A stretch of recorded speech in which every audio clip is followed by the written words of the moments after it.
We live with technology every day. It is all around us.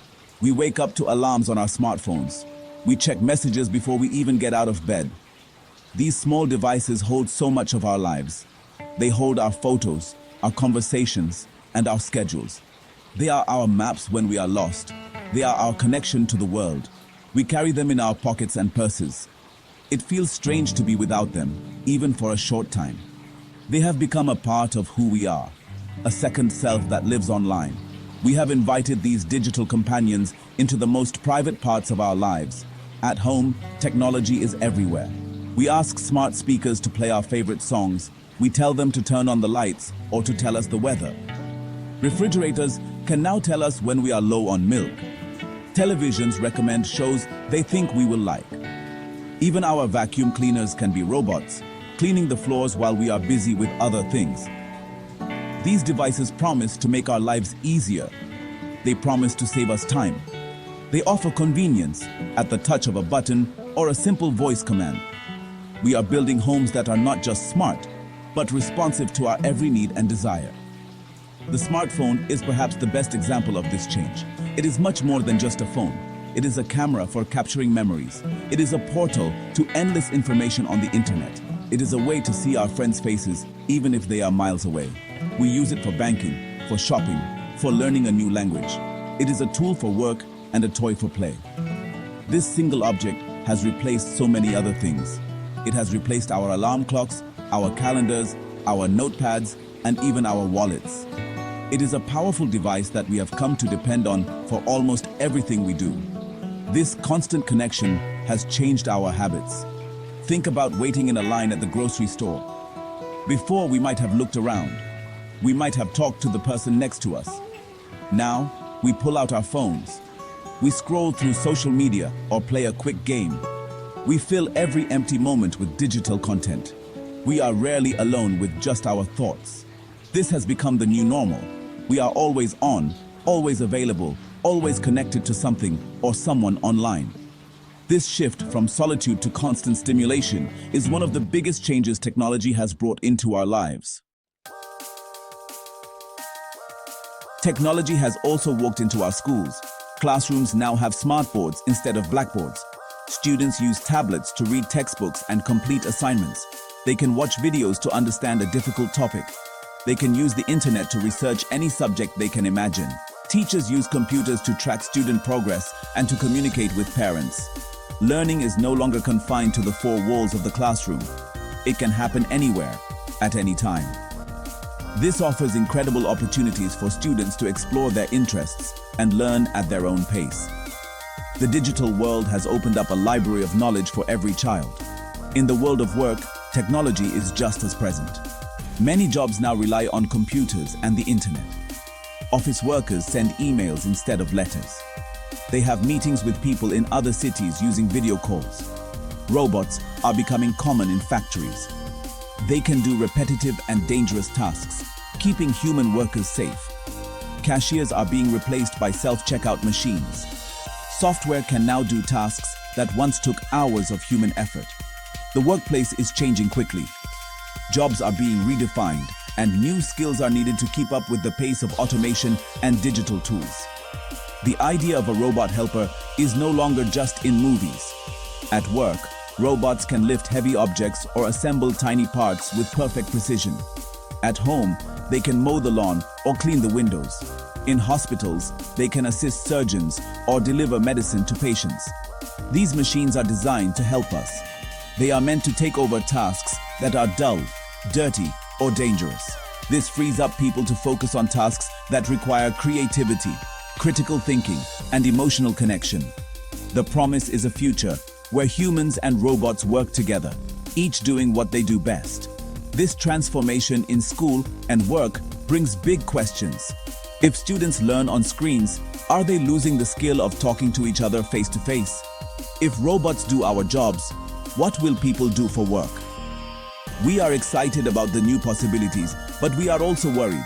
We need to think about how to prepare students for a future that will be very different from today. We must also think about how to support workers as their jobs change or disappear.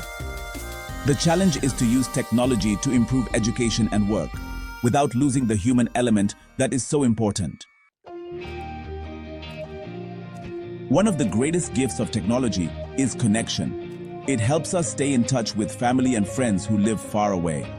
A grandmother can see her grandchild's first steps through a video call. Old friends can reconnect on social media after many years apart. People with shared interests can find each other online. They can form communities and support each other, no matter where they live. This ability to bridge distances has made the world feel smaller. It helps us feel less alone. We can share our joys and our sorrows with a global network of friends and family, creating bonds that geographic distance cannot break. Technology also gives us a powerful voice. Anyone can start a blog, create a video, or record a podcast. You don't need a big company to publish your ideas anymore. You can share your story with the world from your own living room. This has given a platform to people whose voices were not always heard. It allows for new forms of creativity and expression. We can share our art, our music, and our thoughts with a global audience. This democratization of media means that more diverse stories and perspectives can be shared and celebrated by all of us. Another positive effect is access to information. With the internet, we have the world's knowledge at our fingertips. If you want to learn how to fix a leaky faucet, there is a video for that. If you are curious about ancient history, you can read articles and look at museum collections online. This access to information empowers us. It helps us learn new skills, make informed decisions, and satisfy our curiosity. It can help us become better citizens and more knowledgeable individuals. The internet is like a giant library that is always open, waiting for us to explore its endless shelves. Finally, technology can improve our health and well-being. Wearable devices can track our steps and monitor our sleep. They encourage us to be more active and to take better care of ourselves. Health apps can remind us to take medicine or guide us through a meditation session. Doctors can use advanced technology to diagnose illnesses earlier and more accurately. They can even perform complex surgeries with the help of robots. These innovations are helping people live longer, healthier lives. Technology is not just about convenience. It can be a powerful tool for promoting and maintaining our physical and mental health. While technology connects us, it can also make us feel lonely. We might have hundreds of friends online, but feel isolated in real life. We spend so much time looking at our screens that we forget to look at the people right in front of us. At the dinner table, each family member might be in their own digital world. We are together, but we are not truly present with one another.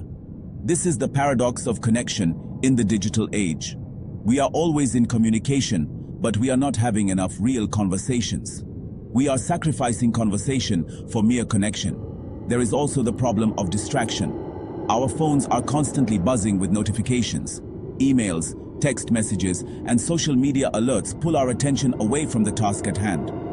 It can be hard to focus on homework or a work project when our phone is calling to us. It can be difficult to have a deep conversation when we are always tempted to check for new messages.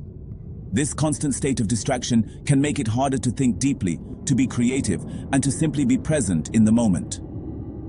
We are training our brains to crave constant stimulation, making quiet focus a rare and valuable skill.